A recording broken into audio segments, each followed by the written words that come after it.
ठीक है, तो हम लोग ने अब तक जो भी कवर किया है सो इस ये बुक के हिसाब से ये red page number from we have covered page numbers यहाँ तक ना 6.45 तक तुमने पढ़ लिया है। हमने जो पढ़ा है वो हमने 36 वाले पेज तक यानी कि 24 वाले टॉपिक फैक्टर्स तक ख़त्म किया था। ठीक है, उसके बाद हमने 25 वाला topic settlement of administration and civil proceedings cut किया जो चैप्टर 7 में पढ़ेंगे, राइट। फिर हमने ये पेनल्टीज स्किप करी एंड देन हमने ये वाला जो factors to be taken account in education को ये quantum of penalty recovery continuous of proceedings everything have read, right. कुछ कहीं पर कोई डाउट है किसी को भी? ठीक है, कंटिन्यूस ऑफ प्रोसीडिंग्स के अंदर है ना एक आधा पॉइंट है जो मेरे को बाद में समझाना है, अभी तो लोग नहीं वैसे भी बाद में समझाना, तो we'll get back to it.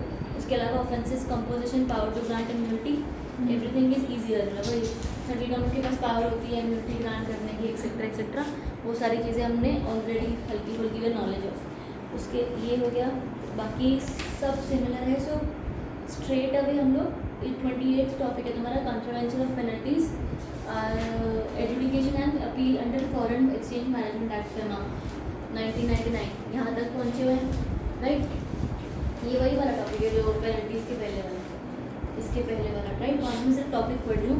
फिर तुम्हारा शुरू जो पेनल्टीज़ के बाद शुरू कहाँ से हो रहा है? Enforcement of the order of educating authority से, राइट। टॉपिक वहाँ से शुरू हो रहा है। However this is not the correct chronology, ठीक है। तो हम ना बस फेमा के प्रोविजंस को प्रॉपर पढ़ते रहते हैं और फिर हर जगह से मैटर सब जगह से इकट्ठा हो जाएगा। तो तुम्हारा पहला अभी है, चलो अस्तर शस्त्र संभालो, एक रहता है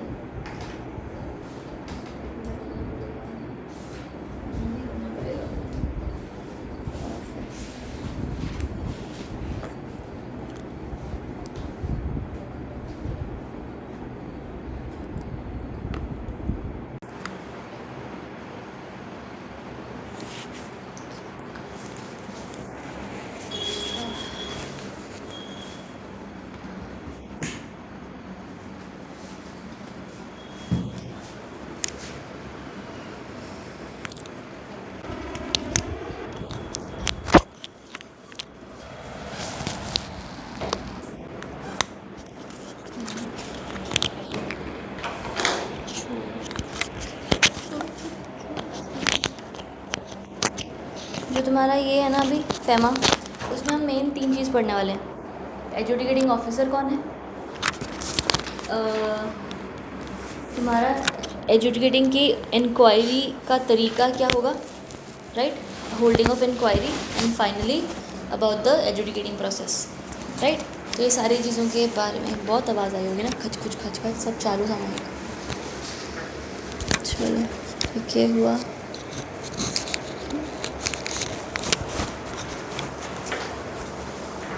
अजीब है। ओके ओके ओके, तो मेन हमको फेमा, हाँ जाओ प्लीज़, सब लोग नखरे करते हैं। हाँ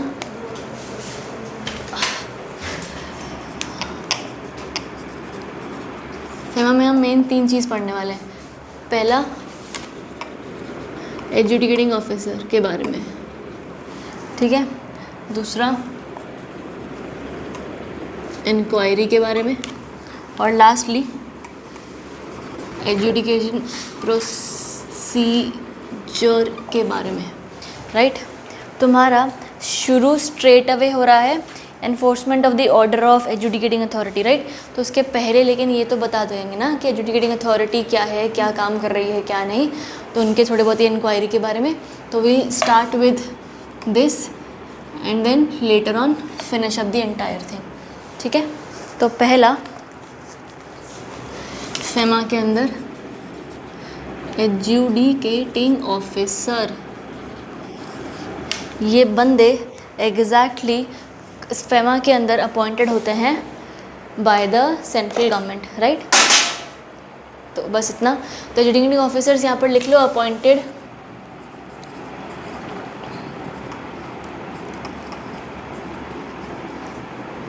by the CG under the provisions of FEMA.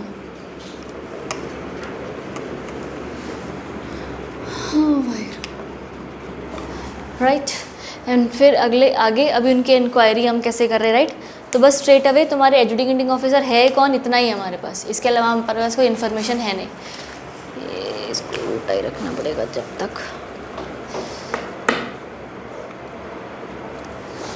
और आपका इंक्वायरी आगे, तो तुम्हारा एक पॉइंट ये हो गया। दूसरा पॉइंट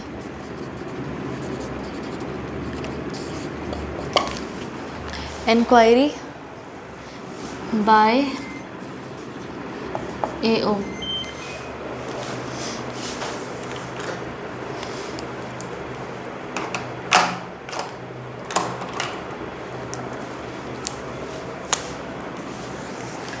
ठीक है, तो यहाँ पर ना एक चीज़ हमेशा समझना कि जो अपना एजुकेटिंग ऑफिसर है, इसको किसने अपॉइंट किया, सेंट्रल गवर्नमेंट ने। तो एजुकेटिंग ऑफिसर किसी की भी बात नहीं सुनता other than the central government. तो यहाँ पर AO तो ही इंक्वायरी करेगा if and only if ordered by the CG provisions, if and if ordered by the CG, right. यहाँ तक ठीक है। अब इसकी inquiry as fast as possible हो जानी चाहिए, लॉजिकल है। तो बस कुछ कुछ चीज़ें कहीं कहीं पर इंक्लूड करनी पड़ेगी कि ये बस है की पॉइंट्स हैं। तो थर्ड पॉइंट होगा तुम्हारा, थर्ड पॉइंट नहीं, इसको ये 1 हो गया। अभी प्रोसेस के पॉइंट्स शुरू हो रहे हैं ना, तो सेकंड ये उसका ये फर्स्ट पॉइंट।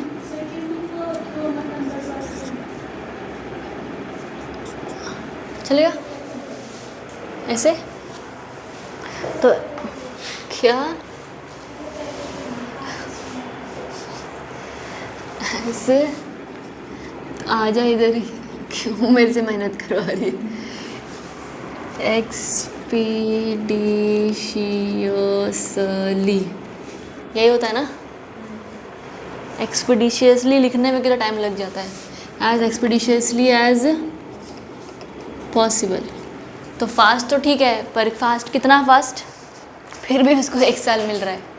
ठीक है, as expeditiously as possible within the maximum period of 1 year.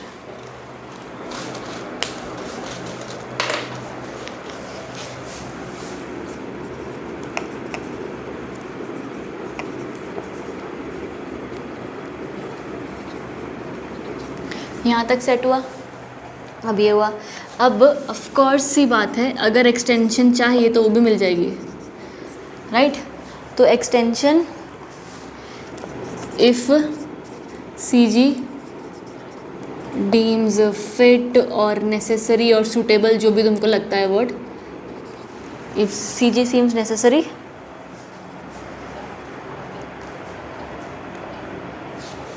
ठीक है। पर ये तुम्हें तो ही मिलेगा अगर तुम स्पेसिफिकली स्पेसिफाई करोगे। तो यहाँ पर प्रोवाइडेड लिख देना, provided specify reasons in writing, specify reasons in writing by the delay, right. अभी जो तुम समझा रहे हो, ठीक है, इस केस के हिसाब से तुमने स्पेसिफिक रीजंस दे दिए, राइटिंग दे दिए कि डिले क्यों हो गया एक्सेट्रा। अब आगे इस बेसिस पर अपना क्या बोलते हैं, फेमा ना, किसको देगा ये, मेरा वो हो गया ब्रेन, ठीक है। इंक्वायरी किया, हाँ CG, तो इंक्वायरी करने के लिए टाइम लगाया, प्रोवाइडेड स्पेसिफिक रीजंस की डिले हो गया, तो CG ही आगे बढ़ाएगा। और एंड देन हाँ ठीक है, तो स्पेसिफाई रीजंस किया, अगर वो रीजन से सेटिस्फाइड है तो आगे फिर वही होगा, एजुडिकेशन और प्रोसिक्यूशन या जो भी होने वाला है, राइट। अगर नॉट सेटिस्फाइड है तो सीधा यहीं पर ही नो फर्दर इंक्वायरी का ऑर्डर पास कर देगा।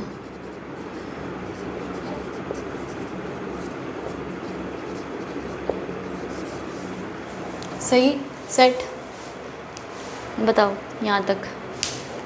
जो ये 1 ईयर है, इस 1 ईयर में इंक्वायरी खत्म करनी है। हाँ और अगर एओ से वो नहीं होगा हाँ। तो वो सेंट्रल गवर्नमेंट उसको एक्सटेंड कर देगी if deemed necessary provided reasons writing में दिए हैं। हाँ। Why delay, satisfied not satisfied. कौन सैटिस्फाइड? सीजी, सैटिस्फाइड वो वेरिफिकेशन प्रोसीडिंग में मतलब वो आगे बात हो जाएगी ना, जो भी एजुडिकेशन करना है वहाँ पर हम चले जाएंगे, क्योंकि इनकी अभी तक सिर्फ इंक्वायरी की बात हो रही है। हम 3 चीज़ पढ़ने वाले हैं ना, तो एजुडिकेशन पर आप तो ही पहुँचोगे अगर इंक्वायरी आपकी सही है, टाइम सिर ख़त्म हुई। इंक्वायरी करने में इसने 1.5 साल लगा दिया, फिर बोलेगा कि इंक्वायरी तो हो नहीं रही, कुछ मिल तो रहा नहीं, फिर एजुडिकेशन करके करना क्या है। तो अगर सब कुछ हो गया, रीजंस हो गया, सब कुछ हो गया, तो उसकी इंक्वायरी वो मान लेगा कि हाँ ठीक है तू और कर। इवेंचुअली वाई डिले हो गया, उसके बाद अगर वही फिर लिख लो भले अगर कुछ प्रॉब्लम आ रही है तो, कि अगर इंक्वायरी डन है, सेटिस्फाइड है, तो फिर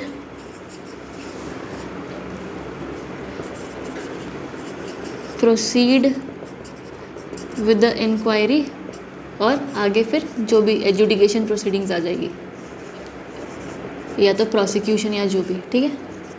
करेगा वो एओ, पता नहीं। इंक्वायरी वो एओ ही करेगा, वो बस कह आई- देगा कि आप कर लो। हाँ हाँ, ये करने वही वाला है, पक्का ना? ऐसे लिखा है सेट। अभी कोई डाउट है कहीं पर, कुछ मिक्स हुआ? एजुकेशन से पहले इंक्वायरी करनी, किस चीज़ की इंक्वायरी है? जैसे अगर मान ले कोई डिफ़ॉल्ट है, या मुझे लग रहा है कि किसी बंदे ने कुछ गलत किया है, तो नहीं हम जैसे मैं पकड़ती हूँ तुझे, फिर मैं इंक्वायरी करूँगी ना कि मेरे को एविडेंस मिला नहीं मिला। अगर मैं 1 साल तक इंक्वायरी ना कर पाई तो आगे केस क्या बनेगा। इसलिए ही एओ को बोला सॉरी इंक्वायरी करता है एजुडिकेटिंग ऑफिसर।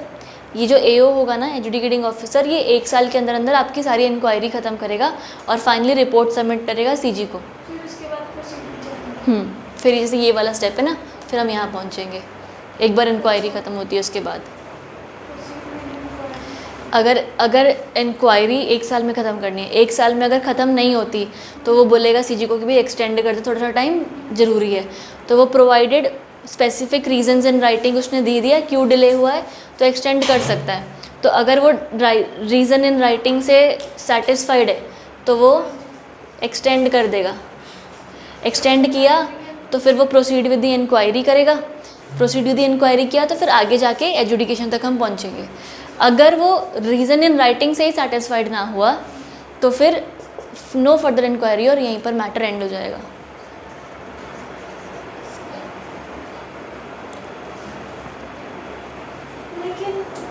लेकिन इंक्वायरी करनी, हाँ बोलना।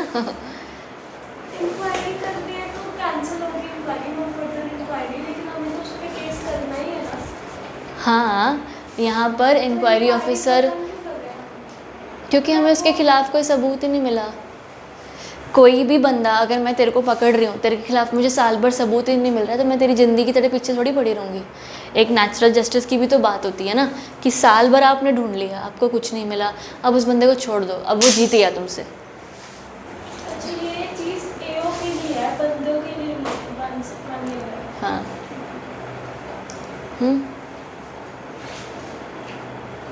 एजुडिकेशन प्रोसीजर या फिर प्रोसिक्यूशन, एक चीज़ होगी। हाँ, जो भी वो वॉटेवर केस चल रहा हो, एजुडिकेशन प्रोसेस या प्रोसिक्यूशन किसको कैसे बोलते हैं, कि वो कोर्ट में क्या होने वाला है उस हिसाब से थोड़ा बहुत है। बाकी या तो ऐसे क्या बोलते हैं, तुम ज़्यादा या तो कंफ्यूज मत ही हो, अगर एजुडिकेशन लिख दो भले वो भी चलेगा, ठीक है। पक्का यहाँ तक। उसके बाद 1 2 3 एक लिख लो, powers of AO similar to that of civil court.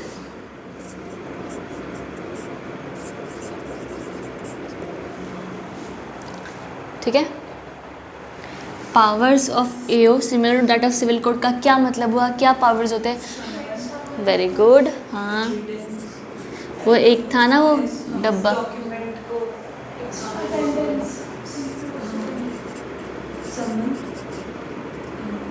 एक को याद है वो डब्बा था SIID बना हुआ था, हाँ जी, ये वही वाला डब्बा कुछ याद है? हाँ फिर समन और एग्जामिनेशन ऑफ एविडेंस, इसमें आया था समन में। समन एंड एग्जामिनेशन ऑफ हाँ। एविडेंस, और उसके बाद इंक्वायरी,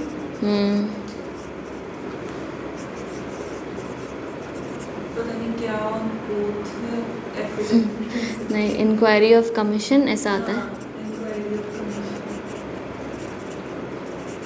और यहाँ पर भी इंक्वायरी आता है। इंक्वायरी,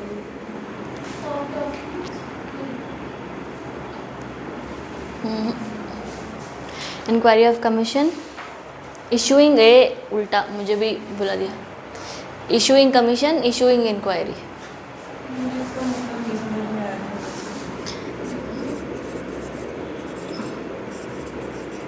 है। इसका ये आएगा 7th चैप्टर में, कमीशन 7th चैप्टर, तब तक के लिए आगे देखिए। और डॉक्यूमेंट था, जुड़े रहिए। हाँ जुड़े रहिए, जल्द ही खुलासा होगा। और डी से क्या था? Discovery of documents. क्या? हमने रिलीज ही नहीं किए। ठीक है, एक ये हो गए, प्लस एक और लिखो जो तुम्हारा सब सारे चीज़ों का वो ब्रह्मांड से बचाने वाला एक line, any other order, any other power के नहीं, एनी अदर ऑर्डर, हाँ any other order as the court may deem fit, यहाँ तक तो लिख दिया। Any other order as the court may deem fit, थोड़ा सा इमोशनल कर दो, in the interest of public, ठीक है, एंड जस्टिस भी मार दो और अच्छा लगेगा।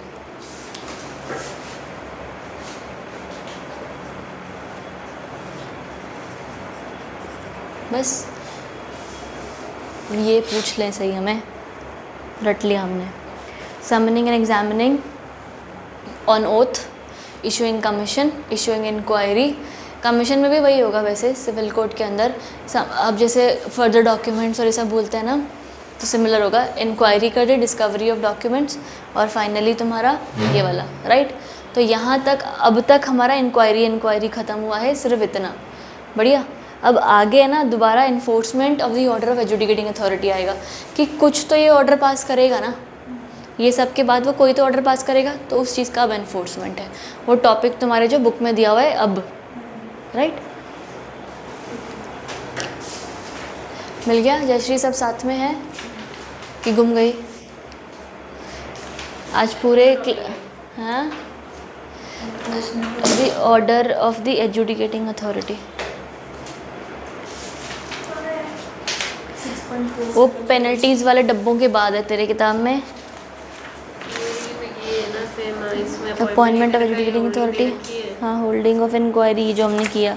नहीं ये नहीं है, ये नहीं, नहीं तेरी बात ठीक है। हाँ, एक कॉन्ट्रावेंशन आया, पेनल्टीज़ आई, ये रहा इन्फोर्समेंट, ठीक है। ये हमने कट करना है, यहाँ से हम पढ़ रहे हैं, ठीक है। इसके पहले हमने वो पढ़ लिया जहाँ पर तेरा लिखा हुआ था अपॉइंटमेंट, ठीक है, क्योंकि ये पूरे चैप्टर घीचड़ है ना, तो बस इसलिए।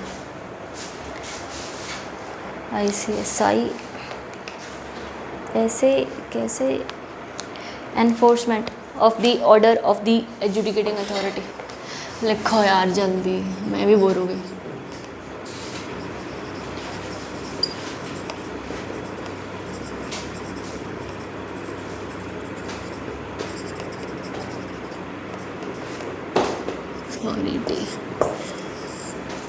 ठीक है, इस टॉपिक के बारे में आगे यहाँ पर सिंपल प्रोसीजर नहीं ना करते। ये भी अभी भी प्रोसीजर नहीं है प्रॉपरली। ये भी इधर लिखेंगे तो इसके साइड में प्रोसीजर बाद में नहीं, रुक जाओ। Procedure appeal appeal appeal appeal, FEMA appeal करेगा इसको। हाँ ठीक है, ये प्रोसेस हो ही गया एक तरीके से। एनफोर्समेंट ऑफ ऑर्डर में एजुडिकेटिंग प्रोसीजर आ जाएगा। हाँ ठीक है, हाँ हाँ पक्का। यार तू भी क्या बात करती है। गलत हुआ तो क्या हुआ, कट ही तो करना पड़ेगा ना सिर्फ। मैं लिखी थी रात ए हो जो होगा as per the FEMA provisions क्या करेंगे, पेनल्टी इम्पोज करेंगे, राइट।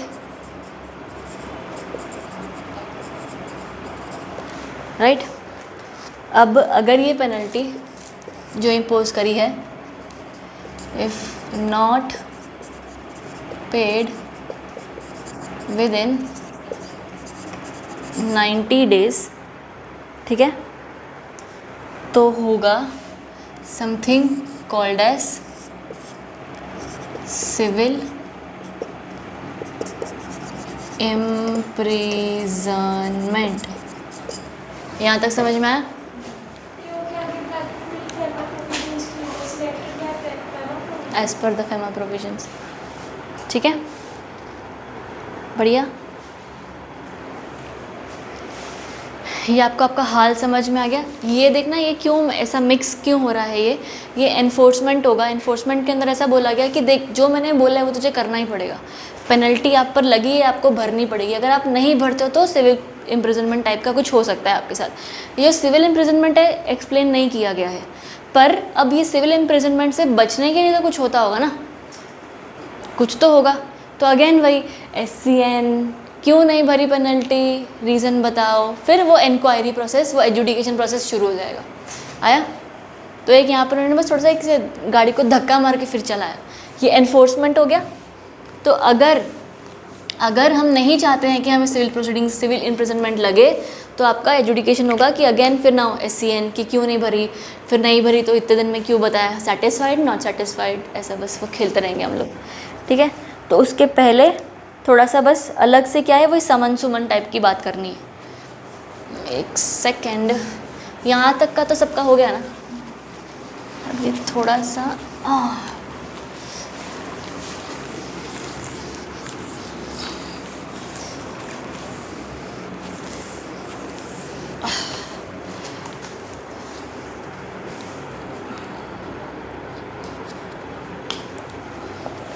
है ना। तो however before such action is taken, ये before such action is taken क्या होगा, पहला स्टेप समन्स इशूड। बढ़िया। यहाँ पर क्या शुरू हो गया आपका, एजुडिकेशन प्रोसेस, ठीक है।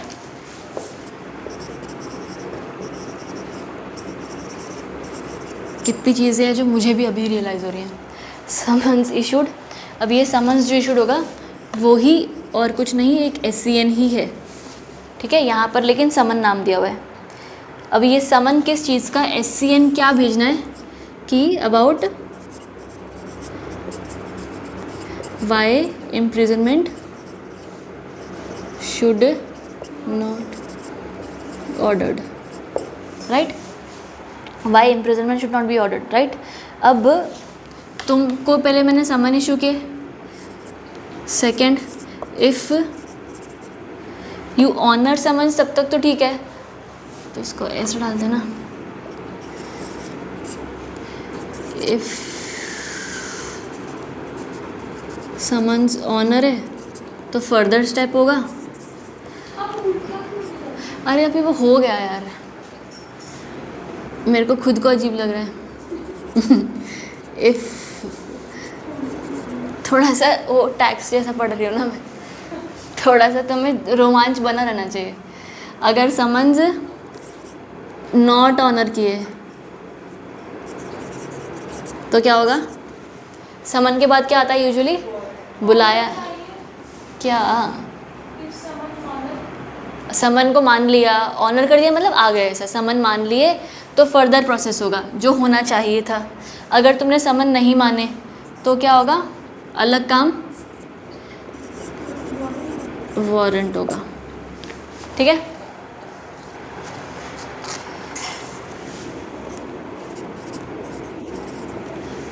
बढ़िया। Warrant issued,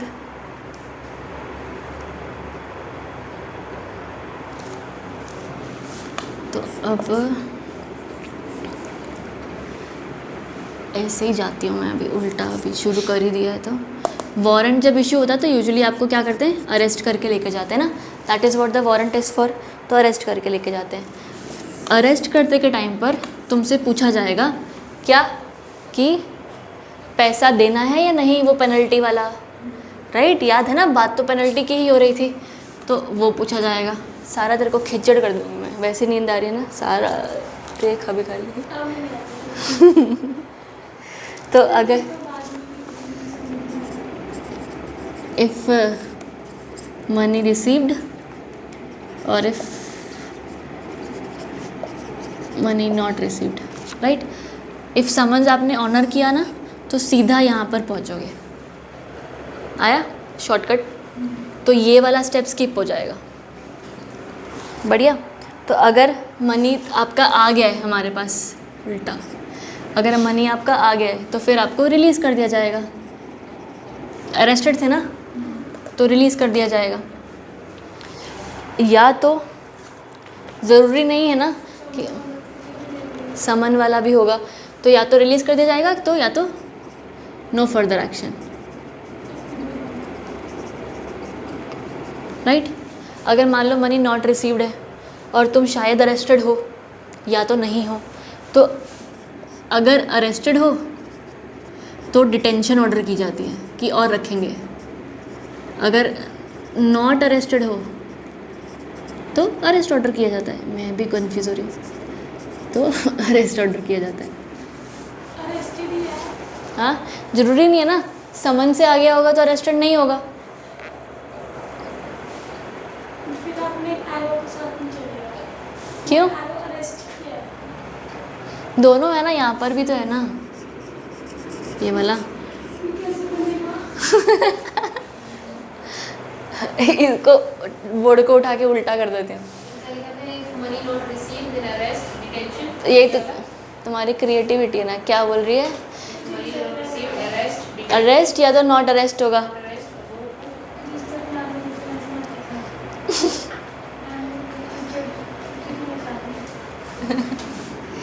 if already in custody. अरे तो मैं जिस सिद नॉट इन कस्टडी,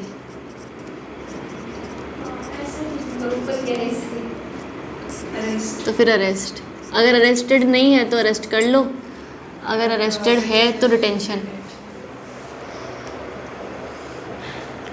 और शुरू वहाँ से किया था ना, तो दीवार पे लिखना पड़ेगा हमें। हाय,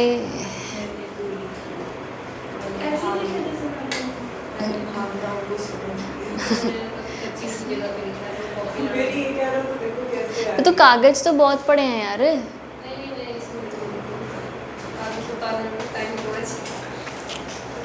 करा, इसमें ऐसे ही निकालो, हमने पूरे कागज पे किए पूरा।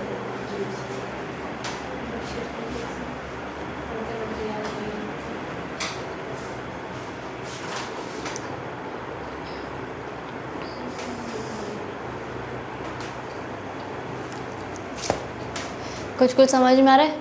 एक बार रिवाइज करें, एक बार यहाँ पे देखना जिया। हमने दो चीज़ देखी थी, एनफोर्समेंट का ऑर्डर, एजुडिकेशन का ऑर्डर के एनफोर्समेंट को। या तो हमने बोला एजुडिकेशन प्रोसेस, हमने दोनों एक तरह से देख रहे हैं। अब अगर आपने एजुडिकेटिंग अथॉरिटी ऑफिसर के ऑर्डर को नहीं लिया सीरियसली, तो वो आगे आपके खिलाफ एक्शंस ले सकता है। अगर उसने आपके ऊपर कोई पेनल्टी लगाई है, पेनल्टी भर दो नहीं तो प्रॉब्लम हो जाएगी। तो उसने बोला पेनल्टी मैंने इम्पोज की, तेरे को 90 दिन में तो भरनी पड़ेगी। अगर तूने 90 दिन में नहीं भरी तो मैं तेरे को डाल दूंगा इम्प्रिजनमेंट में। बढ़िया।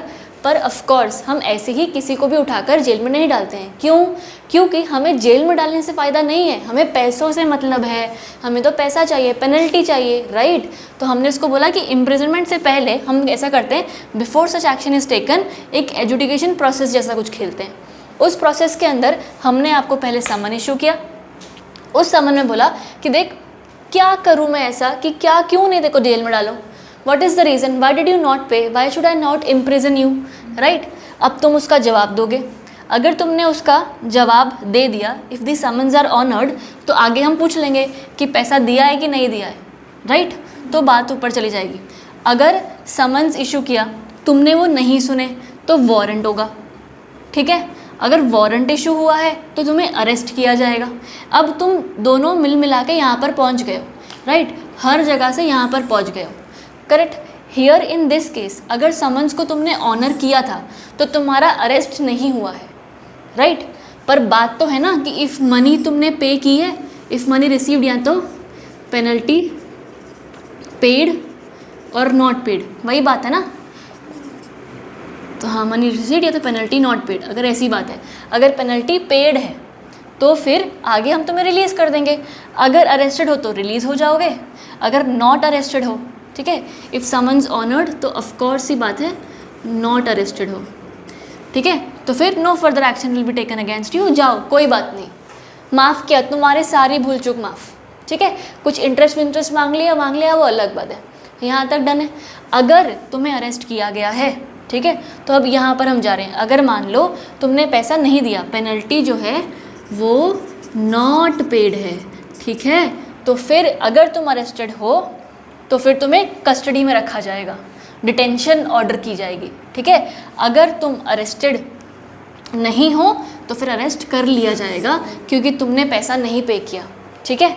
इन the case you are arrested, तो एक राइट होती है, क्या वो पीछे जाओ एकदम फर्स्ट लेक्चर, क्या JMFC के पास 24 घंटे में अपीयर हो, हाँ, तो बस ये भी यहाँ पर लिख दो, ठीक है। To be presented before magistrate JMFC within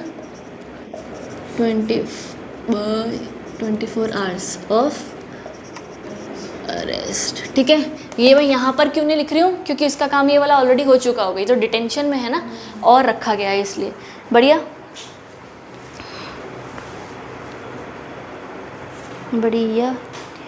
two court, civil court,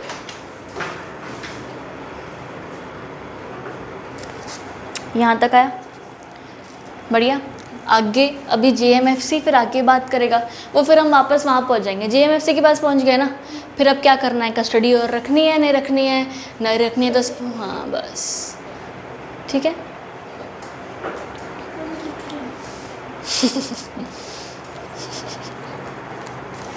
तेरे को जब तक सीधा सीधा पढ़ाओ तब तक तेरे को मज़ा नहीं आता है। अब ये भी पढ़ लो प्लीज़ फटाफट अपनी किताबों में जहाँ जहाँ लिखा है, तो मैं पढ़ाती हूँ, थोड़ा सा उल्टा पुल्टा होगा इसलिए। पहले एनफोर्समेंट पढ़ा जाएगा, नहीं एक्चुअली पहले अपॉइंटमेंट ऑफ एजुकेटिंग अथॉरिटी पढ़ा जाएगा, हाँ ठीक है। इसका फिर एनफोर्समेंट पहुँचोगे, हाँ हाँ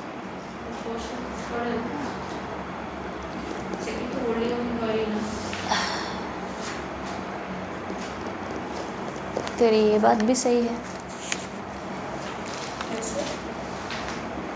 मुझे इंक्वायरी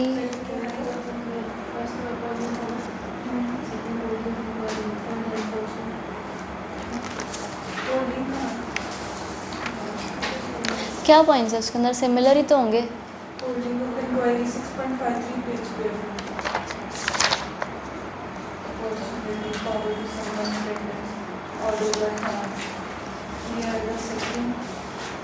पेनल्टी नॉट पे ऑर्डर वाले में तो फिर हम अरेस्ट कर लेंगे उसको, ना अरेस्ट की वारंट इशू करेंगे। कहाँ, वारंट तो पहले इशू कर दिया ना,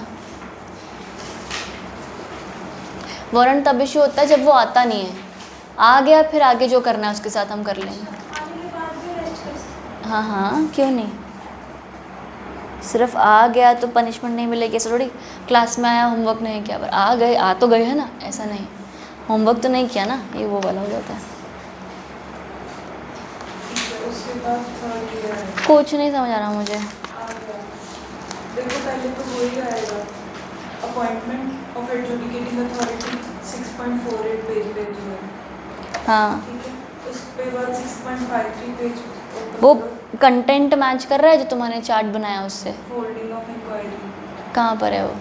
6.5 ऐसे ही होगा ना, एडजुडिकेटिंग अथॉरिटी को अपॉइंट करेंगे, फिर इंक्वायरी बाय, हाँ सेकंड हमारा हमने इंक्वायरी का ही बनाया था, थर्ड प्रोसीजर आएगा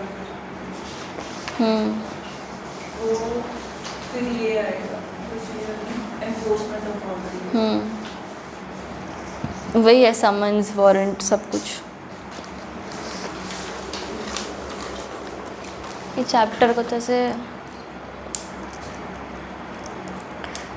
ना खुद ही किताब लिखनी पड़ेगी मुझे लग रहा है सीएस की। एक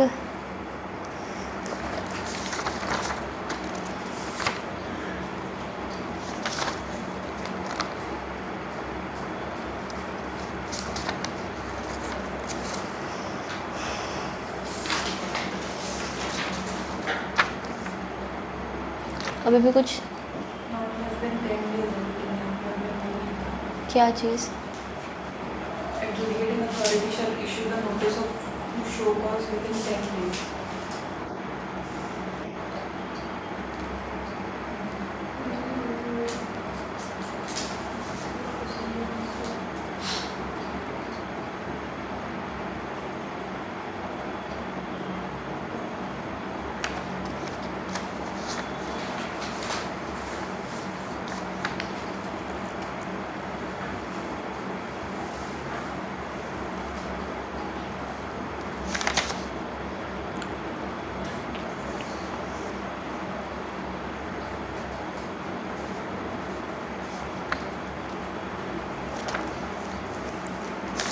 बंदा इस चैप्टर को डीकोड ही ना कर पाए, इस चैप्टर को डीकोड ही ना कर पाए। फर्स्ट नंबर देखा आपने कितना गंदा, तो फर्स्ट भी कहाँ हुआ? यही है ना, इसका 1 2 3 4 ही करना पड़ेगा उस चैप्टर का भी।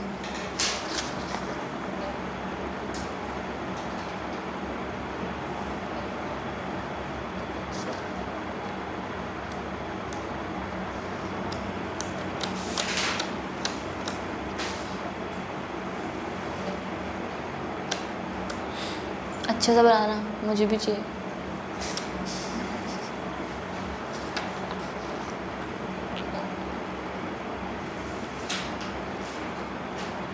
जो क्रिश होता है उसने उल्टा ही बना लेना था ना। अच्छा से ऐसे होगा, फिर ऐसे करना था। ठीक है ना, बस ना तो फिर ठीक है ना। ठीक है। हाँ वो सारा भरतनाट्यम कर देता है अंदर ही। ऐसा ऐसा, इसको इधर डाल दो फिर ऐसा हो जाएगा। चल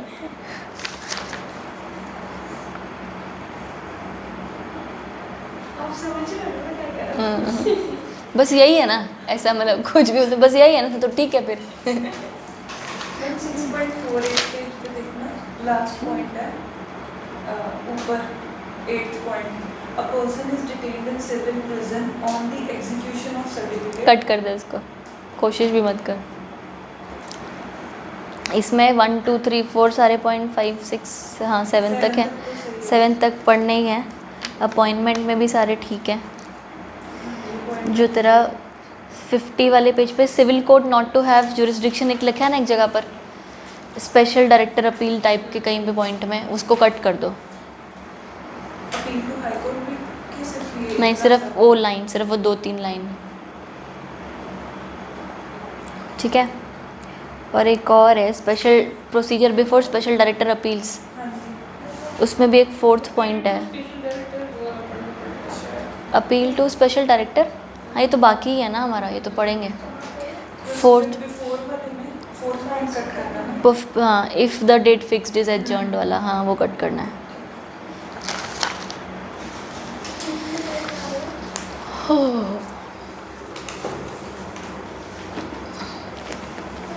एक काम करती हूँ, मैं मेहंदी पहुँच जाऊँगी, आप फोन कर लेना।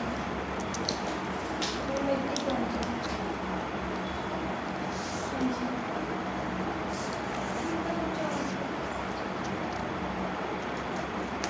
नहीं, मैं बस तो देख रही थी। बढ़िया। फेमा का अपील करना हिम्मत है, कर ही लेते हैं थोड़ा सा फिर।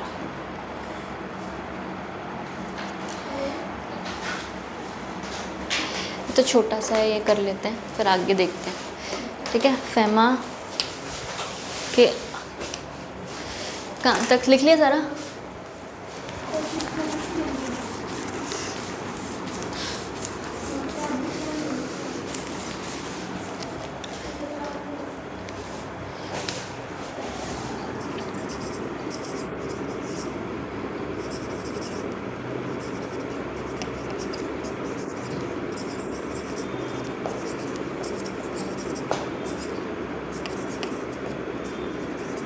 ठीक है, ये अब इसके अंदर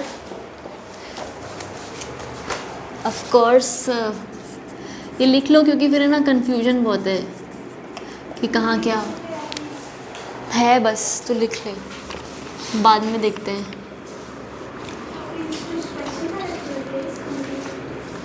नहीं है,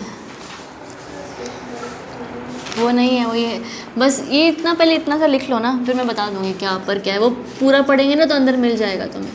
अपील करोगे तो तुम 45 डेज़ में करोगे। पहले यहाँ पे एक बार देखो जिया, कोई बात नहीं। जो मेरी बात सुन, जो स्पेशल डायरेक्टर वाला अपील्स वाला है ना, वो हम आगे पढ़ने वाले हैं। पर मैं अभी इस वक्त पूरी क्रोनोलॉजी लिखवा रही हूँ। पहले अपील कहाँ पर जाता है, फिर कहाँ पर जाता है, फिर कहाँ पर जाता है। तो जो तेरा जहाँ पर स्पेशल डायरेक्टर अपील्स है, फिर एपेलेट ट्रिब्यूनल है, फिर हाई कोर्ट है, वो सारा एक खाली सिर्फ एक टाइमलाइन बना रही हूँ कि कहाँ कितने दिन में कहाँ जाएगा, फिर कितने दिन में कहाँ जाएगा। फिर स्पेशल डायरेक्टर अपील का अलग चार्ट बनाएंगे। ठीक है, तो ये तो अपील जाएगी किसको? स्पेशल डायरेक्टर अपील्स को। इसका नाम ही अजीब है, स्पेशल डायरेक्टर अपील्स। अब इसको जाएगी अपील विद इन 45 डेज़, और यहाँ पर भी लिख देना प्लस 45 डेज़ का एक्सटेंशन इफ़ रिक्वायर्ड। फिर आगे इसके खिलाफ अपील करनी है तब भी अपील 45 डेज़ प्लस 45 डेज़ का एक्सटेंशन इफ़ रिक्वायर्ड। ये अपील किसको की जाती है? एपेलेट ट्रिब्यूनल को। ठीक है, एपेलेट ट्रिब्यूनल से आगे अगर अपील जानी है तो जाती है हाई कोर्ट को 60 डेज़ में, यस, और प्लस 60 डेज़, शाबाश, प्लस 60 डेज़ का आपके पास टाइम रहेगा, राइट।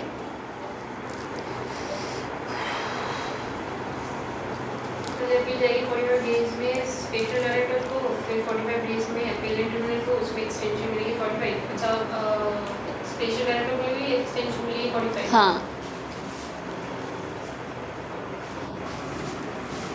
बढ़िया, यहाँ तक ये क्लैरिटी हो गई।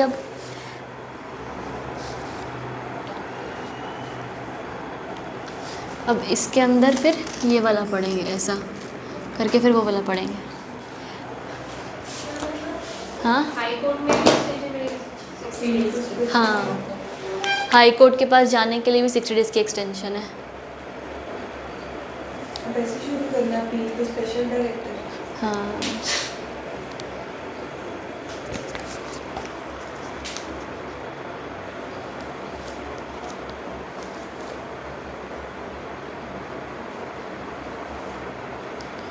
ठीक है, एक तो ये कर लो।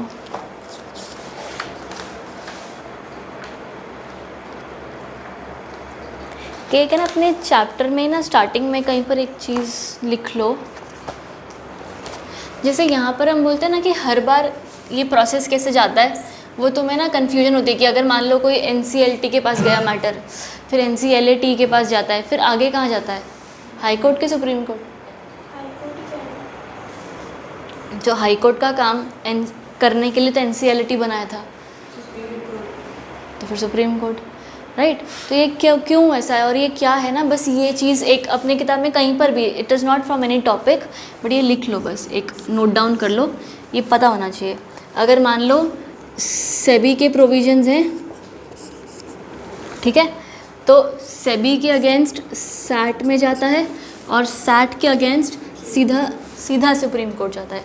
सिक्योरिटीज़ एपेलेट ट्रिब्यूनल के खिलाफ अपील करनी है तो सीधा वहाँ पर जाएगा। अगर कंपनी लॉ वाला है तो NCLT, वहाँ से NCLAT, वहाँ से आगे सीधा सुप्रीम कोर्ट, ठीक है। उसके अलावा पर अगर तुम इनकम टैक्स एक्ट की बात करते हो ना, तो इनकम टैक्स फिर एपेलेट ट्रिब्यूनल ITAT में जाता है, ITAT के बाद जाता है हाई कोर्ट में, ठीक है, वेरी गुड, और फिर आगे सुप्रीम कोर्ट में जाता है, ठीक है। ये होता है क्यों, क्योंकि टैक्स के केसेस ज़्यादा हैं, तो उन्होंने पावर्स आपस में बांटी हुई है। हाउएवर अभी हमने पढ़ा कि अगर फेमा वाले प्रोविजंस हैं तो पहले, सॉरी इसको यहाँ लिखना पड़ चाहिए ना, फेमा है तो पहले AO के आगे, हाँ ये वाला बस, स्पेशल डायरेक्टर अपील्स, आगे ट्रिब्यूनल। इनका देखो खुद का नहीं है कोई ट्रिब्यूनल, राइट, तो कोई भी हो सकता है, अभी ऊपर सैट भी हो सकता है, NCLAT भी हो सकता है, कोई भी हो सकता है, राइट। ट्रिब्यूनल आगे तुम्हारा हाई कोर्ट, और ये चीज़ आगे सुप्रीम कोर्ट नहीं जाएगी, इसका ऑर्डर बाइंडिंग होगा, फाइनल एंड बाइंडिंग। तो ये भले यहाँ पर लिख लो, order of high court shall be final and binding on both the parties।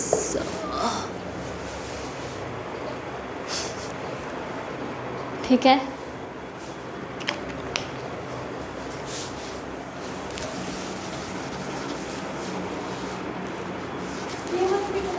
नहीं मिटा रही हूँ पक्का, ये तो ऊपर का है ना।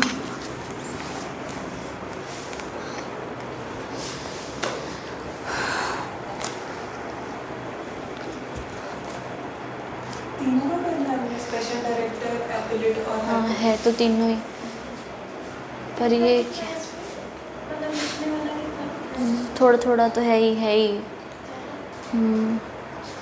मतलब वो वैसे तो पॉइंट्स तुम्हारे हो जाएंगे, पर ये क्या हम कल कर सकते हैं क्या, है ना।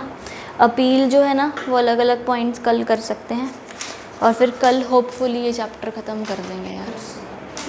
अरे हाँ यार, नहीं मैं अगले सैटरडे है, मुझे पता नहीं था। तो फिर कल क्लास या संडे को? संडे को कल तो क्रिश भी नहीं आ रहा, संडे को भी नहीं आ रहा। नहीं पर फिर भी एक दिन मैं फिर बना पूरा देख लूँगी ना सारा, पढ़ जो भी होपफुली, चलो देखते हैं जो भी है। पर परसों रखते हैं, फिर कल का मैंने ना वो शेड्यूल उस हिसाब से किया हुआ है, अग्रिमा को सुबह बुलाया है, और ऐसे हमारा प्रोसेस ये है। ये वाला यहाँ तक, और आगे फिर ये पूरा चैप्टर थोड़ा सा बंद जाएगा एक बार का, मैं ऊपर से पढ़ लूँगी। इसके अलावा कुछ फर्स्ट चैप्टर का देख लेते हैं, अगर हुआ तो रिवाइज कर। बिल्कुल मुझे समझ में नहीं आ रहा था, पढ़ना रट्टा भी नहीं है। कितना ही रट्टा मार, कहाँ जा रहा है समझ नहीं आ रहा। नहीं चैप्टर थोड़ा खिचड़ी बनी हुई है उस चैप्टर में। ठीक है, इसको यहाँ एंड करते हैं। वाहिगुरू जी।